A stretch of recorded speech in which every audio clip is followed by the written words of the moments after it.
Man taraka salatan muta'ammidan, siapa yang meninggalkan satu salat, satu kali aja salat, sengaja dia tidak mau mengerjakan salat, maka sudah nampak kekafiran dalam dirinya. Ini bukan kafir i'tiqadi, kafir keluar dari Islam, dia kafir amali. Jadi secara amal dia mengingkari perintah Allah.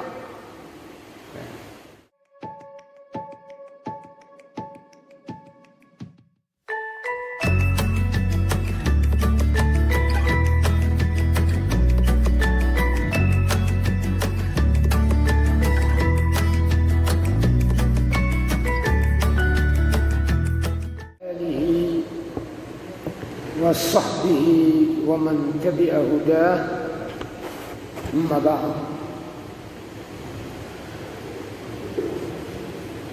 Bapak dan Ibu sekalian, jamaah maghrib rahimakumullah, alhamdulillah pada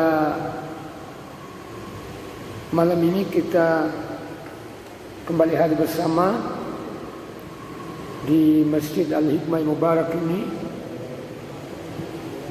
dalam rangka beribadah kepada Allah, melaksanakan salat berjamaah maghrib maupun isya insyaallah, dan kita meluangkan waktu mengikuti kajian Al-Quranul Karim antara maghrib dan isya ini. Kita berharap agar seluruh langkah kita menuju tempat ini, kehadiran kita dicatat sebagai amalan saleh yang dapat mengangkat derajat kita dan menghapus dosa-dosa kita.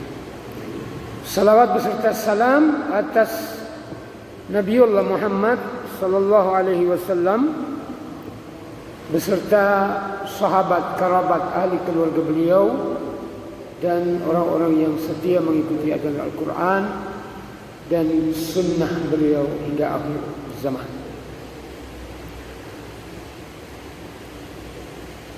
Bapak dan Ibu sekalian, malam ini kita lanjutkan bahasan surat Al-Qasas. Kali ini ayat 58 sampai 59. InsyaAllah Al-Qasas ini masih ada sampai ayat 88. Esensi dari dua ayat ini bahwa bala dan bencana karena kezaliman manusia, bukan karena Allah sengaja mau membinasakan satu kaum, satu umat, tapi karena kaum itu melakukan kezaliman, kerusakan, maka Allah menurunkan bala. Nah, ini esensinya. Coba kita lihat.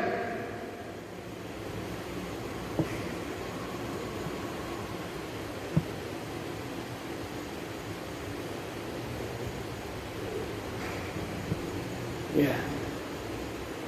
Allah Subhanahu wa taala berfirman,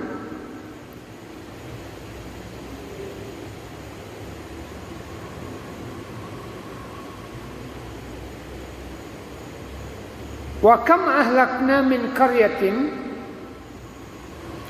dan berapa banyak kami binasakan suatu negeri, batirat ma'isyataha, penduduk negeri itu ingkar terhadap nikmat Allah Subhanahu wa ta'ala. Fatilka masakinuhum, maka tempat tinggal mereka, lam tuskan min ba'dihim, tidak lagi dapat dihuni, dijadikan tempat tinggal setelah mereka binasa. Illa qalila, kecuali tinggal sedikit. Wa kunna nahnul warithin. Dan kamilah yang sebenarnya menjadi pewaris atau yang mewariskan. Ya, ayat ini coba kita lihat kasus tsunami Melabu, Lombok ataupun Palu kemarin. Ya, rumah-rumah yang berjalan itu dia tidak dapat dihuni lagi sampai saat ini. Ya, demikian juga hotel-hotel yang ada di tepi laut, di tepi pantai, tidak bisa lagi dihuni. Subhanallah, itu sudah disebutkan di sini. Coba kita lihat keterangan.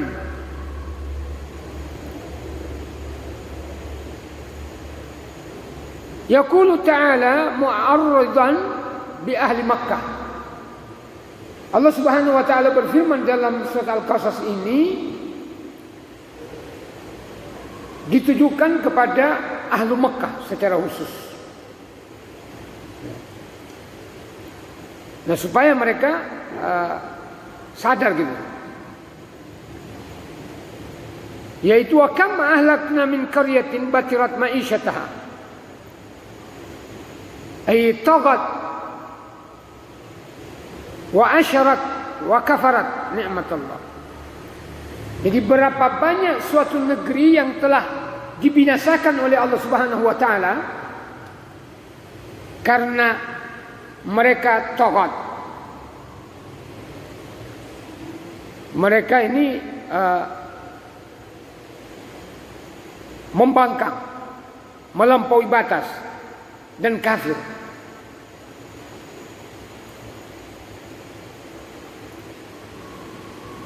Terhadap nikmat Allah. Jadi kafir itu ada 3. Dulu sudah pernah kita jelaskan. Kafir itu ada 3 macam. Ada kafir i'tiqadi. I'tiqadi artinya keyakinannya tidak sama dengan keyakinan orang Islam. Kafir terhadap Islam, terhadap Allah. Ya, itu kafir i'tiqadi. Dulu sudah kita bahas, i'tiqadi ini ada 4 macam. Kafir zimmi, kafir musta'man, kafir mu'ahid, dan kafir muharib. Dari 4 kafir ini 3 tidak boleh dibunuh, tidak boleh diserang, diperang, tidak boleh. Yaitu kafir musta'man, kafir zimmi. Kafir zimmi itu orang kafir yang sama-sama berdomisili dengan kita satu negara, mereka tunduk dalam satu aturan negara yang sama. Ya, tidak boleh dibunuh mereka. Nabi mengatakan man qatala dhimmiyan fa ana hajijuhu yaumal qiyamah. Siapa yang membunuh orang kafir dhimmi, aku yang menjadi lawan tandingnya pada hari kiamat. Jadi tidak boleh. Tapi bukan itu yang kita bahas ini ya. Tapi karena ada kafir nikmat di sini. Yang kedua kafir musta'man, orang yang berbeda agama tetapi mereka meminta keamanan dengan orang Islam, mereka tidak boleh dibunuh. Kafir mu'ahid, orang kafir yang melakukan perjanjian dengan Islam, mereka tidak boleh dibunuh. Nah, yang boleh diperang itu adalah kafir harbi atau kafir muharib. Orang kafir mengusir kita, memerangi kita dalam agama kita. Nah, itu yang harus kita lawan. Itu namanya 4 itu namanya kafir i'tiqadi. Kafir i'tiqadi. Yang kedua adalah kafir amali. Kafir amali. Siapa mereka ini? Mereka muslim tapi disebut kafir. Nah, ini harus dijelaskan ya. Kenapa? Mengaku muslim tapi tidak sholat, tidak puasa, tidak zakat, tidak melaksanakan perintah Allah. Nah, dalam hadis dikatakan man taraka salatan muta'ammidan, siapa yang meninggalkan satu salat, satu kali aja salat, sengaja dia tidak mau mengerjakan salat, maka sudah nampak kekafiran dalam dirinya. Ini bukan kafir i'tiqadi, kafir keluar dari Islam. Dia kafir amali. Jadi secara amal dia mengingkari perintah Allah. Mau kafir i'tiqadi, kafir amali, ataupun yang ketiga kafir nikmat, semuanya diancam dengan azab. Ya. Orang tidak sholat diancam neraka sakar. Sudah kita bahas di subuh dalam surat Al-Mudaththir kemarin, bahwa orang yang tidak sholat di dunia ini tempatnya nanti di akhirat adalah neraka sakar. Ya. Itu kafir amali. Nah yang ketiga adalah kafir nikmatnya di sini. Ini sebenarnya tiga-tiganya ada dalam kaum yang dibinasakan oleh Allah. Mereka kafir i'tiqadi, kafir amali, kafir nikmat. Ya. Maka dalam Al-Quran dikatakan wa ista'adzana rabbukum la in syakartum la azidannakum wa la in kafartum inna adzabi lasyadid. Kalau kalian mensyukuri nikmatku, aku tambah nikmat itu. Tapi kalau kalian kafir, nah itu kufur, kafir, sesungguhnya azabku sangat pedih. Jadi semuanya diancam, Pak. Diancam dengan neraka. Lihat billah.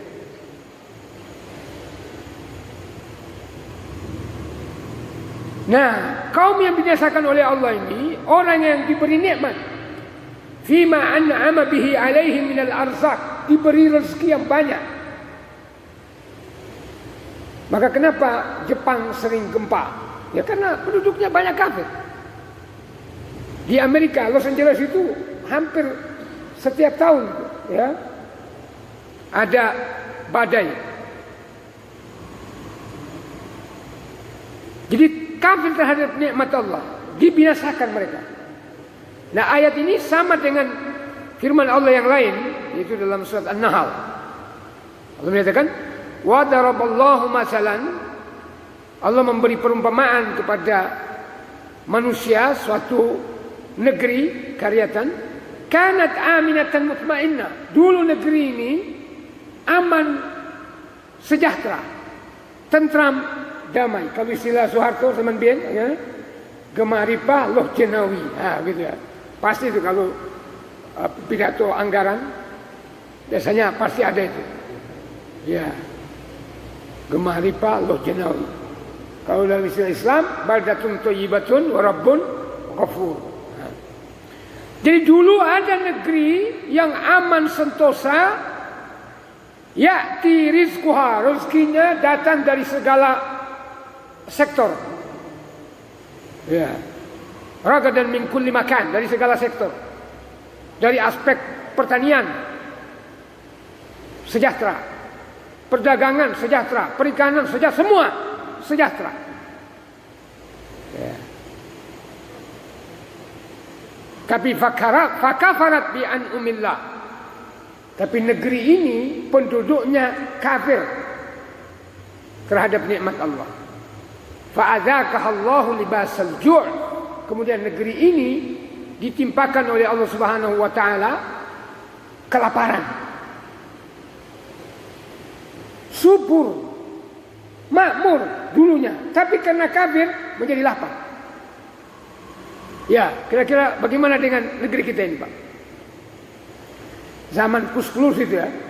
Saya masih kecil itu, bukan lautan tapi kolam susu. Gitu ya. Itu orang-orang zaman Kus-Plus tahu itu, ya. Orang bilang kita tanah surga. Tongkat dan kayu jadi tanaman. Coba, karena suburnya, betapa potensinya negeri kita ini. Sampai Grand Sheikh dari Al-Azhar tahun 75, Pak.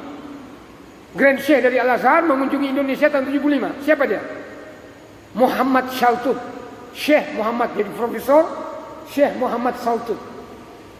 Dari pesawat dia lihat Indonesia ini ada sungai, kemudian subur menghijau. Apa kata dia begitu mendarat di Perdana Halim Kusuma. Dia katakan Indonesia bid'atun, bukan bid'ah, tapi bid'atun minal jannah nukilat fil ard. Coba.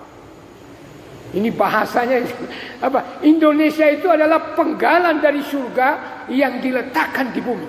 Coba. Bagaimana negeri kita? Semua ada Pak, mau buah-buahan, mau emas, ada, mau tembaga ada, uranium ada, timah ada, semua ini kita mutiara banyak. Tapi kenapa negeri kita penduduknya banyak kelaparan? Ya, dapat musibah corona seperti ini. Ya, iya, ini azab ini Pak. Orang rampung-rampung corona, ya kan? Nah ini karena mereka banyak yang kafir. Nah orang Islam mengaku Muslim tapi tidak sholat. Jadi banyak yang kafir.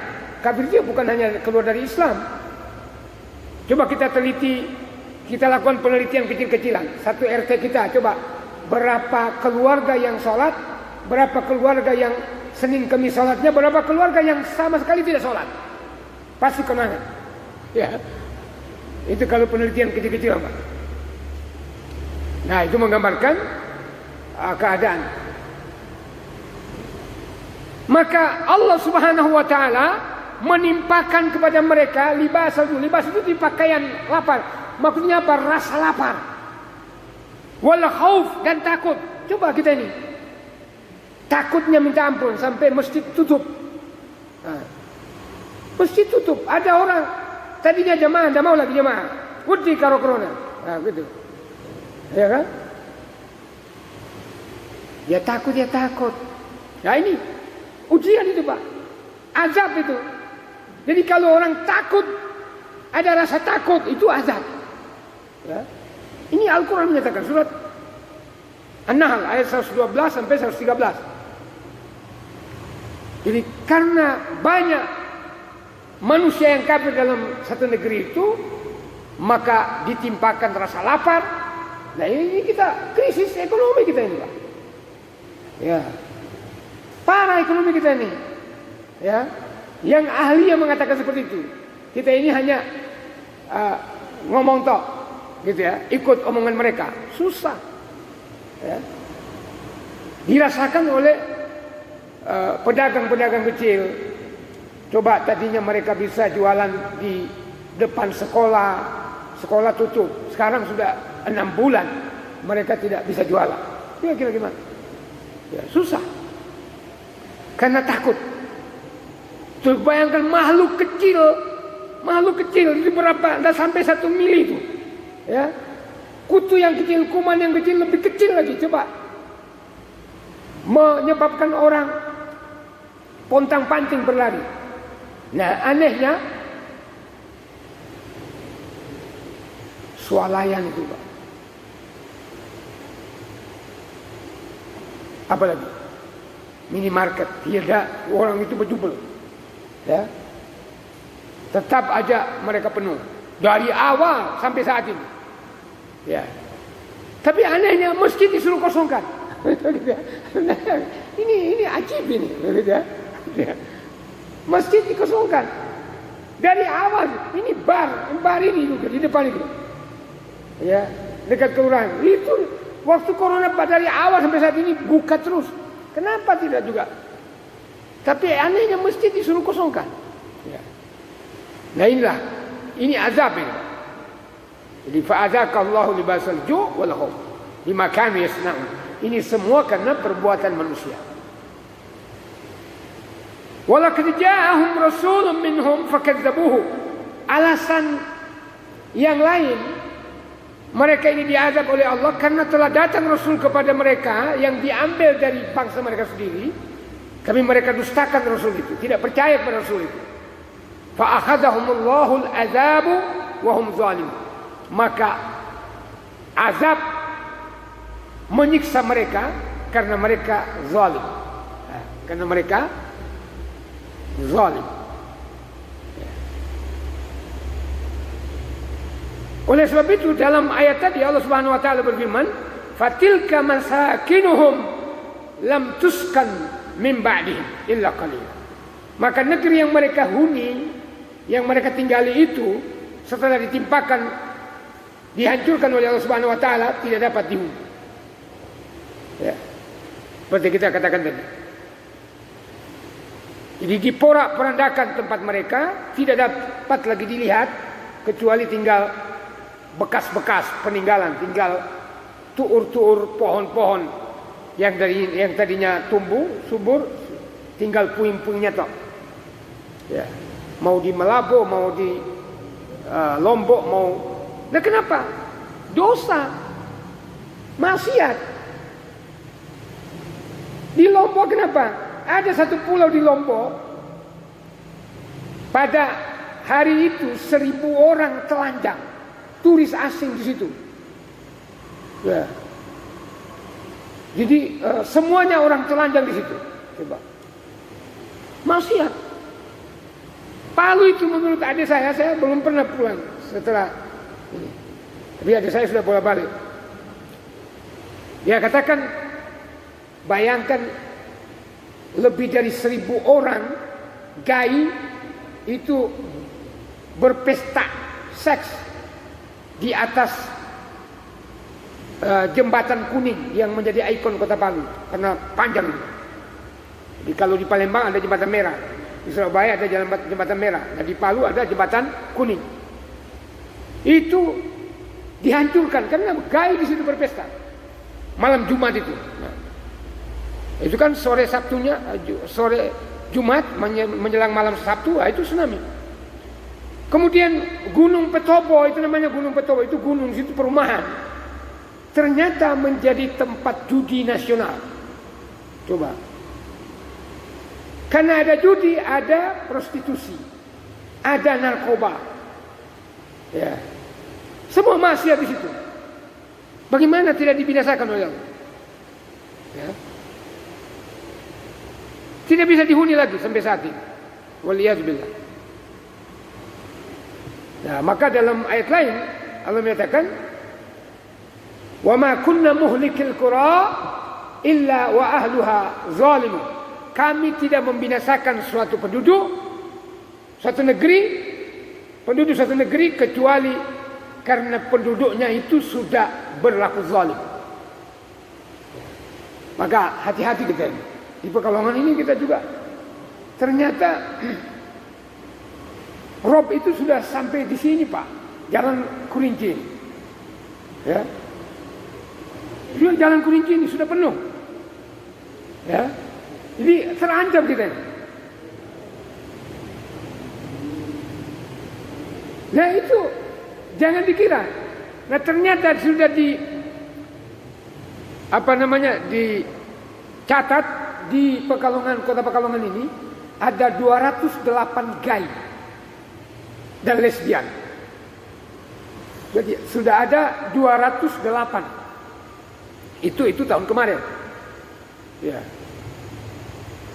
Dan mungkin sekarang bertambah, gitu ya. Jadi ada 208 gay dan lesbian di kota Pekalongan. Ya, belum Pekalongan ini menjadi peredaran narkoba. Ada tempat sini menjadi tempat prostitusi, terselubung. Kalau dulu dilarang, ya sekarang ke rumah-rumah. Tahu? Waliyadzubillah. Jadi kalau terjadi bencana, jangan kita menyalahkan Allah. Itu kembali kepada diri kita sendiri. Ya, maka Allah Subhanahu wa taala di akhir ayat ini menyatakan, "Wa kunna nahnul warisin." Yani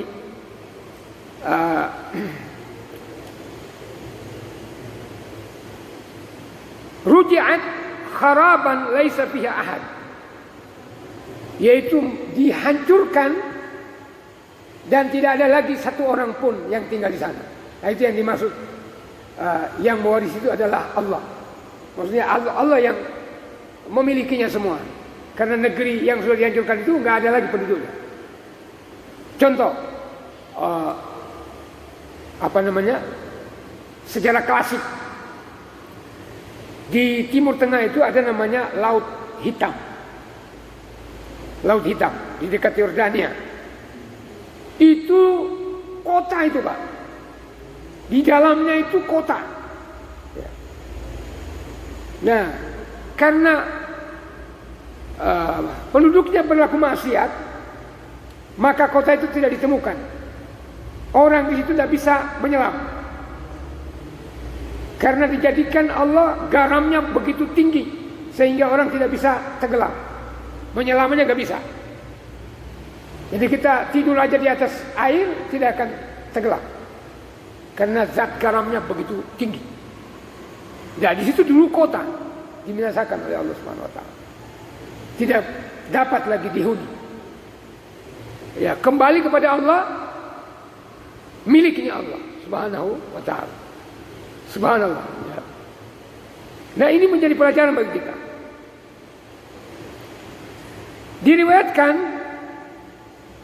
sanadnya ini sampai ke Abdullah bin Mas'ud bahwa beliau mendengarkan Ka'ab berkata kepada Umar, Inna Sulaiman alaihi salam qala lillahama, yakni al-bumah, ma laki la ta'kulina az-zar'a. Bahwa Nabi Sulaiman berkata kepada satu makhluk ini, mengapa engkau tidak memakan tanam-tanaman? Dia berkata, li'annahu ukhrija Adam bisababihi minal jannah. Kenapa engkau tidak memakan daun-daun? Nah, ini seperti ulat ya. Maka dia berkata, ulat ini berkata, karena dengan itulah Adam dikeluarkan dari surga. Kemudian tanya lagi, kenapa engkau tidak minum air? Dia berkata, karena Allah Subhanahu wa taala menenggelamkan umat Nabi Nuh di air. Ya. Famalaki la ta'wina illa al-harab. Qalat li annahu mirasullah azza wa jalla. Ini ada riwayat seperti ini. Ya. Mengapa engkau tidak melakukan sesuatu kecuali merusak? Karena ulat itu kan menghabisi, gitu ya. Maka dia berkata, karena itu adalah warisan Allah Subhanahu wa taala. Kemudian membaca wa kunna nahnul warithin. Ini riwayat dari Ka'ab. Ya. Tetapi maksudnya bahwa kalau suatu negeri sudah dibinasakan oleh Allah, tidak ada lagi penghuninya, gitu ya. Sulit dikenal lagi situ. Maka berarti itu adalah dikembalikan kepada Allah. Jadi dikembalikan kepada milik Allah. Semuanya itu adalah milik Allah.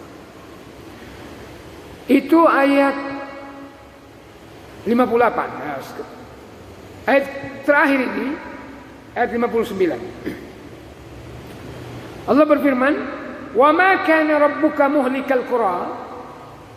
Dan Tuhanmu, hai Muhammad, sekali-kali tidak membinasakan negeri-negeri. Ya, karena banyak negeri. Ada negeri Sodom, ya, ada Mesir, ada kaum Ad, ada kaum Samud. Semua dulu dibinasakan oleh Allah. Kata Allah, Allah Subhanahu wa taala, Tuhan wahai Muhammad, sama sekali tidak membinasakan, menghancurkan beberapa negeri, hatta yab'atsa fi ummiha rasulah, hingga Allah mengutus di ibu kotanya seorang rasul. Yatlu alaihim ayatina, rasul itu membacakan ayat-ayat kami kepada mereka, pada penduduk negeri tersebut. Wa ma kunna, ini tadi. Wa ma kunna muhlikil qura, itu ternyata di sini. Dan kami, diulangi lagi nih, Pak. Dan kami tidak sama sekali menghancurkan, membinasakan suatu negeri illa wa ahluha zalim, kecuali penduduknya sudah berlaku zalim. Jadi kalau ada negeri yang kena bala, nah harus tanya, ada orang melakukan kezaliman di situ. Ya. Coba kita lihat.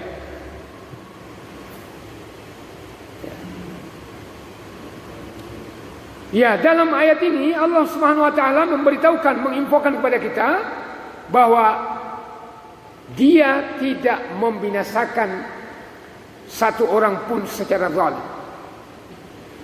Tapi Allah Subhanahu wa taala membinasakan orang-orang yang dibinasakan setelah diberikan peringatan, setelah diberikan himbauan, setelah dikirim rasul. Oleh sebab itu Allah berfirman, "Wa ma kana rabbuka limuhlikal qura hatta yab'atsa fi ummiha rasulah." Tidak ada Tuhanmu sama sekali Muhammad tidak akan pernah membinasakan beberapa negeri kecuali sudah diutus rasul di ibu kotanya. Nah, kalau di Mekah ya maksudnya Mekah. Rasul itu membacakan ayat-ayat kami kepada mereka. Nah, ayat ini memberi petunjuk bahwa Nabi SAW adalah seorang ummi. Ya, al-ummi yaitu Nabi Muhammad. Ummi artinya tidak bisa membaca dan tidak bisa menulis. Benar-benar mulai dari lahir sampai meninggal Rasulullah itu tidak bisa membaca. Dijadikan oleh Allah. Ya, dulu sudah kita bahas ya, dalam rangka membantah tuduhan orang kafir yang mengatakan bahwa Nabi Muhammad itu mengarang Al-Quran. Jadi al-mab'uts min ummil qura rasulun ila jami'il qura. Bahwa Nabi Muhammad itu diutus kepada induk negeri di dunia ini. Induk negeri di dunia adalah Mekah. Ya, hingga Allah Subhanahu wa taala mengirim para rasul ke beberapa negeri, baik Arab maupun negeri yang ajam. Artinya negeri yang yang dihuni atau penduduknya bukan orang Arab, seperti Indonesia dan lain-lain. Nah, dalam ayat lain Allah berfirman litundira ummal qura wa man haulaha. Ya, agar engkau memberi peringatan kepada penduduk Ummul Qura. Ummul Qura itu Makkah. Maka di Makkah itu ada perguruan tinggi namanya Ummul Qura. Terkenal itu, Pak. Ya, jadi di Saudi itu terkenal Jami'ah Islamiyah Madinah, Ummul Qura, Makkah.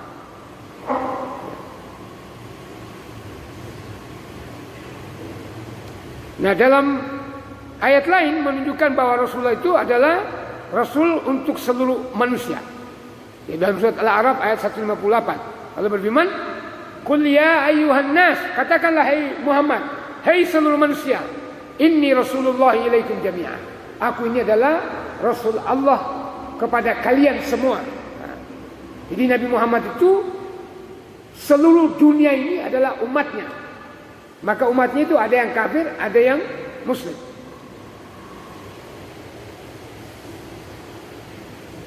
Nah, dalam ayat lain, li'unzirakum bihi wa man balagh.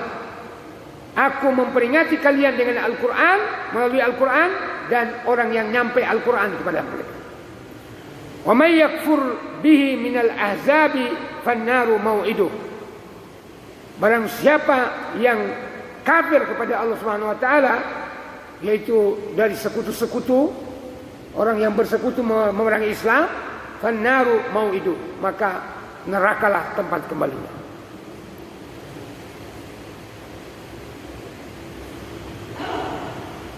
Nah, dalam ayat lain Allah menyatakan, wa in min qaryatin illa nahnu muhlikuha qabla yaumil qiyamah. Tidak ada satu negeri di dunia ini kecuali kami binasakan sebelum hari kiamat. Jadi nanti ada beberapa negeri akan dihancurkan semua menjelang kiamat, Pak. Ya. Dan akan mengazabnya dengan azab yang sangat pedih. Kana dzalika fil kitabi mastura. Hal itu telah tercatat di dalam Lauhil Mahfuz. Itu ketentuan dari Allah Subhanahu wa taala. Ya, jadi kira-kira ini secara ringkas. Saya ingin ada orang yang bertanya. Ini masih ada 5 menit. Ya.